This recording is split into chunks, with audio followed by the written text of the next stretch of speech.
Good day. This 67th day, meaningful moments, 365 days. Exploring the unknown. A topic that can either, give you the tingles like excitement, or a topic that can be kind of like, ooh, I don't know if I want to go there. But it's definitely an area that we all have to approach with consideration at different times in our life. And more I'm finding that this is a lot of what the essence of life is, to discover, to explore the unknown. What is life if all we do is continue to repeat just the familiar? And there's nothing wrong with that. But in that ability to grow, like that seed that's coming out of the earth from the dark, it doesn't know the world that it's coming into. It has to trust. It has to allow itself to open. So exploring the unknown is a little bit about the adventure that I took yesterday when both my husband and I were in this adventurous mode. We took off to do a hike and explore the Fox Trail along the Fox River.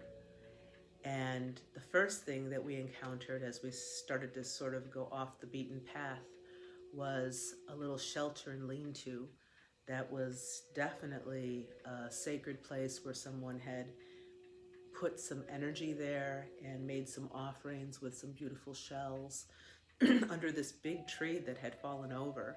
And it was such a big tree that it created almost like a shelter of a cave that you could sort of slip into.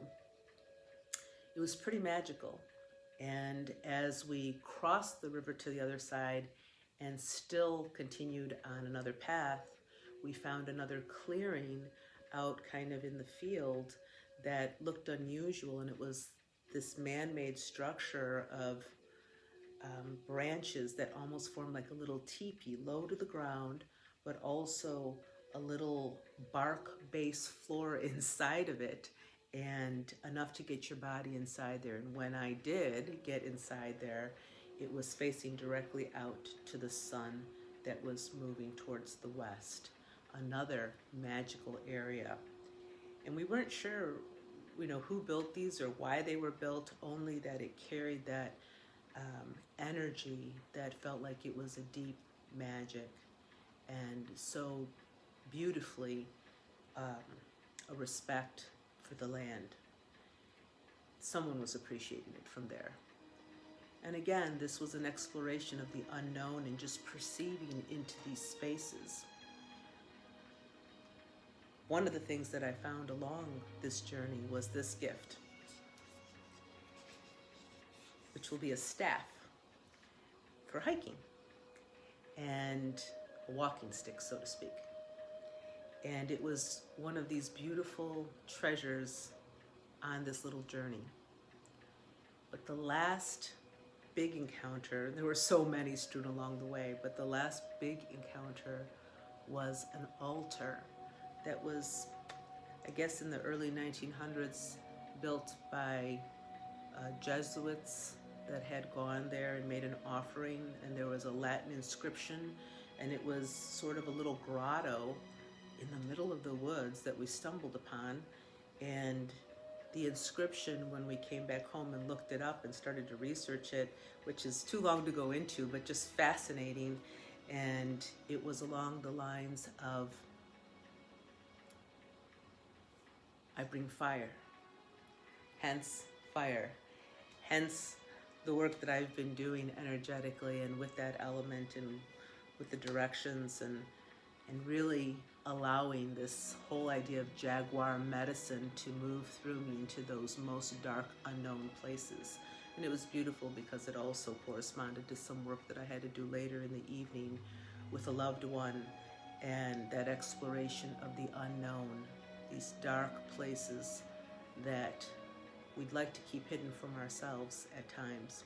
Or maybe we've done a great job of hiding it from ourselves or others, but it's there. And broaching those areas of our own self, those dimensions of our own being, with a curiosity, with a willingness, and with a fearlessness that we can call upon all the powers that be and the directions and that jaguar medicine that can lead us into those unfamiliar places with a feeling of courage, a certainty within ourselves, that trust, like that seed sprouting out into the world, a new world. Perhaps every journey we take, every exploration of the unknown is that birth in new life for us. So, honoring your power today, and perhaps you can relate to those unknown familiar places that you're exploring today, individually, collectively, as a human race, what we face right now in these times. For all of that, aho.